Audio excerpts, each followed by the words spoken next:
इस बीच HDFC limited के results आ रहे हैं स्क्रीन पर। जो आंकड़े मुझे दिख रहे हैं, एनआईआई 4465 4600 के आसपास की हमारी एक्सपेक्टेशन। तो 4465 46 ठीक है, 125 करोड़ रुपए के आसपास का एनआईआई पे मिस आपको नजर आएगा। प्रॉफिट्स 3900 करोड़ रुपीस की एक्सपेक्टेशन के सामने 3670 पे आते हुए, तो इसमें भी एक मिस ही है। खैर कि पिटे हुए स्टॉक्स हैं, रिजल्ट पे कितना रिएक्ट करेंगे और एफआई की बाइंग्स पे कितना रिएक्ट करेंगे और अपनी जगह पे, लेकिन डिसअपॉइंटमेंट एटलीस्ट दोनों ही आंकड़ों पे। हाँ, ग्रॉस एनपीए सुधरते हुए, एसेट क्वालिटी में इंप्रूवमेंट है। 1.78% पे ग्रॉस एनपीए 1.91% के सामने, तो almost 13 basis points gross NPA improve होते हुए। तो अब मेरे लिए जो इंपॉर्टेंट, एनआईआईज एक मिस कहिए, प्रॉफिट एक मिस कहिए, एसेट क्वालिटी में एक इंप्रूवमेंट जरूर नजर आ रहा है, लेकिन individual GNP is almost flat. आपकी स्क्रीन पे 0.99 0.98 के आसपास के आंकड़े। फाइनेंस कॉस्ट बढ़ती हुई आपको नजर आएगी। तो ये तो थोड़े ठंडे नंबर्स हैं एचडीएफसी लिमिटेड की तरफ से। व्यू ले लूं पहले, फिर यूरो के पास जाता हूं वापस निफ्टी बैंक पे बातचीत करने। जो पैनल जुड़ चुका है प्लीज सबको स्क्रीन पे दिखाइएगा। आप सबको गुड आफ्टरनून। मानस, एक बार एचडीएफसी लिमिटेड जरा चेक कर दें, स्कैन रन कर दें जरा क्विकली। देखिए, एचडीएफसी लिमिटेड ने आज 200 डे मूविंग एवरेज को टेस्ट किया है और यहाँ पर ट्रेंड अभी भी पॉजिटिव बना हुआ है। हाई टॉप्स हाई बॉटम का ट्रेंड है। मेरा समझना है कि जब तक आपको 2300 रुपए के नीचे की क्लोजिंग ना देखने को मिले एचडीएफसी लिमिटेड में, आप अपनी पोजीशन में बने रह सकते हैं। आई बिलीव कि ये जो ट्रेंड है ये कंटिन्यू रहेगा। आई थिंक 2450 तक के भाव आपको एचडीएफसी लिमिटेड में देखने को मिल सकते हैं। उससे पहले कोई करेक्शन देखने को मिले तो बिल्कुल खरीदारी करके चलनी है 2300 रुपए के स्टॉप लॉस के साथ। एक बात है, तो नंबर स्लाइट डिसअपॉइंटमेंट, लेकिन कोई भी करेक्टिव मूव आए तो दरअसल खरीदारी करने के लिए इस्तेमाल करिएगा। 2300 के ऊपर इस स्टॉक में स्ट्रेंथ बनी रहेगी, वो डिप्स फिर अच्छे खरीदारी करने के मौके होंगे। निफ्टी बैंक वीरू आज बड़ा पस्त पड़ गया भाई। अच्छे मूव्स के बाद आज ठीक है, हर दिन हर आदमी परफॉर्म नहीं करता, लेकिन थोड़ा ठंडा ऊपरी तरफ से करेक्ट होके, और करेक्शन में तो एक समय अच्छा खासा वीकनेस पे चला गया था। 150 पॉइंट के आसपास का दवा, 700 पॉइंट 800 पॉइंट जिनके हाई से स्विंग मिल गया था। अब फिर भी रिलेटिवली स्टेबल, लेकिन कल की क्लोजिंग लेवल्स के आसपास। निफ्टी बैंक थोड़ा सा अच्छे आउट परफॉर्मेंस के बाद क्या रीडिंग है आज के इस कंसोलिडेशन वाले मूव, आज का स्पष्ट पड़ने की? देखिए आशीष, सुबह ही अगर आप देखिए, मैंने कहा था कि 1% मेरा झुकाव निफ्टी की तरफ था, लेकिन निफ्टी बैंक पे नहीं था। निफ्टी के लिए फिर भी अगर आप देखिए अच्छे अच्छे कॉम्बिनेशंस थे, चाहे वो कुछ फार्मा, कुछ अगर आप देखें आपके आईटी, कुछ अगर आप देखें आपके ऑटो स्टॉक्स अच्छा कर रहे थे, लेकिन निफ्टी बैंक में झुकाव नहीं था। निफ्टी बैंक झुका है एग्जैक्टली वही अपने क्रिटिकल लेवल से। आज 800 850 की एक सप्लाई ट्रैजेक्टरी थी। सुबह हमने कहा कि प्रॉफिट्स को बुक कीजिए अभी, लेकिन कोलैप्स नहीं हुआ आशीष। याद रखिएगा 37,000 और 37,200 ये दो पुट राइटर्स का जोन है, और ये वो ट्रैजेक्टरी है, इसके ऊपर जब तक रहे कोई दिक्कत की बात नहीं है। ये ट्रैजेक्टरी वो है जो कि कल की हमारे आखिरी के 1 घंटे की ट्रैजेक्टरी थी आशीष। तो बेटर होगा कि अब क्लोजिंग में ट्रेड मत लीजिए। We are heading towards weekend. इसमें भिड़ने की ज़रूरत नहीं, लेकिन आप आशीष क्लियर देख सकते हैं कि 37,000 पे, 37,500 पे, 37,300 पे, 37,400 पे पुट राइटर्स विजिबल हैं। तो मैं अभी ट्रेड की वकालत तो नहीं करूंगा आशीष, नो डाउट अबाउट दैट, कोई ट्रेड नहीं। लेकिन मंडे के लिए भी डेटा ये कहता है कि ये भले ही हायर लेवल से रिट्रेस हुआ हो, इसे कहते हैं थोड़ा सा कूल ऑफ, थोड़ा सा रेस्ट लेना, हल्का सा बैकफुट पे आके ही आगे जाएगा।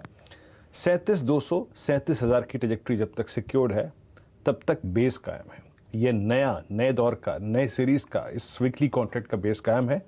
रिस्क की कोई बड़ी बात नहीं है। अगर आप प्रॉफिट्स बुक करके बैठे हैं, थोड़ा सा कूल ऑफ हो जाइए, थोड़ा सा अगर आप देखें बैकफुट पे आइए, फिर ट्रेड लेके। बट 37,200 एक क्रिटिकल ट्रैजेक्टरी है आशीष, अभी कोई ट्रेड नहीं पड़ा।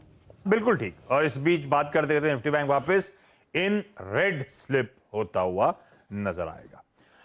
अच्छा, बता देता हूं, कुछ देर बाद वो हमारे साथ वेस्ट लाइफ डेवलपमेंट, वो कंपनी जो मैकडॉनल्ड्स के रेस्टोरेंट्स ऑपरेट करती है, उसका टॉप मैनेजमेंट जुड़ता हुआ नजर आएगा। तो आज के कॉर्पोरेट सैन में हम लोग वेस्ट लाइफ डेवलपमेंट के वाइस चेयरमैन अमित जटिया साहब से चर्चा करेंगे।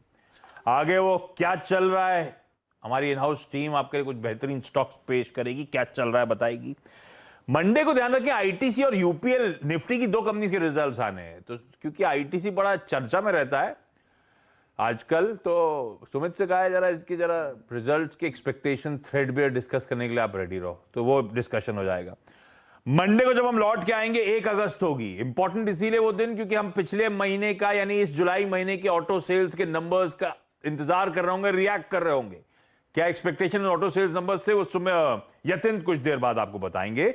और अब से कुछ ही देर बाद वो इंटरनेशनल फाइनेंशियल सेंटर में गिफ्ट सिटी गुजरात गांधीनगर में मोदी जी पहुंचने वाले हैं। इनॉग्रेशन है भाई, आईजेक्स Nifty bullion exchange. Manish Desai भी वहां पहुंचने वाले होंगे या पहुंच गए होंगे। मनीष को वहीं गिफ्ट सिटी से जोड़ेंगे और समझेंगे क्या चल रहा है, क्यों इंपॉर्टेंट है आज का दिन इंटरनेशनल ट्रेड के लिए, आज से भारत के लिए।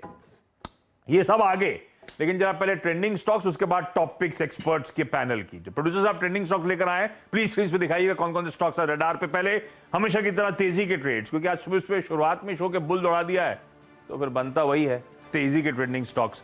एसबीआई लाइफ अपने नंबर्स पे रिएक्ट कर रहा है, 8% उछाल सुबह से मजबूत।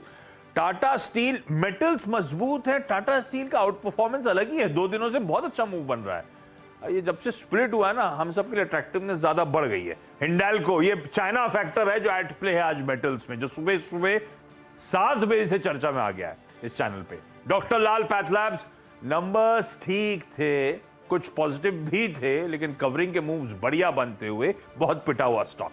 बदलिए जरा फ्रेम को, दिखाइए मंदी की तरफ वाले जो ट्रेंडिंग शेयर्स हैं। डॉक्टर रेड्डीज अपने नंबर्स पे अब 4-4.5% की कमजोरी, यही बात हुई थी, एडजस्ट करिए, उसके बाद आपको दिखेगा इंटरनल वीकनेस, खासतौर पे यूएस बिजनेस को लेकर।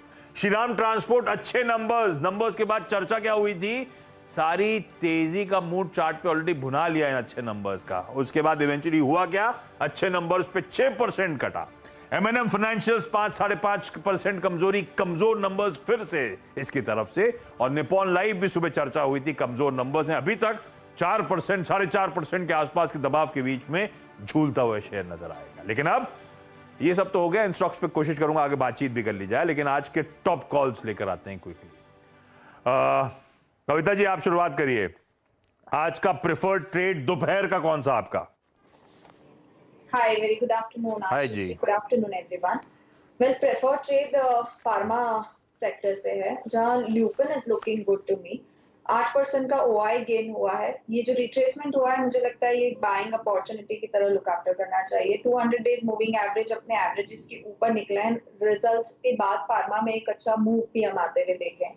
So with the stop loss of 642, I believe Lupin में बाइंग करना चाहिए। For the positional target आज और कल का अगर नजरिया रखें तो मुझे लगता है 655, 660 के लेवल्स की तरफ Lupin मूव होता हुआ दिखेगा। So Lupin will be the preferred.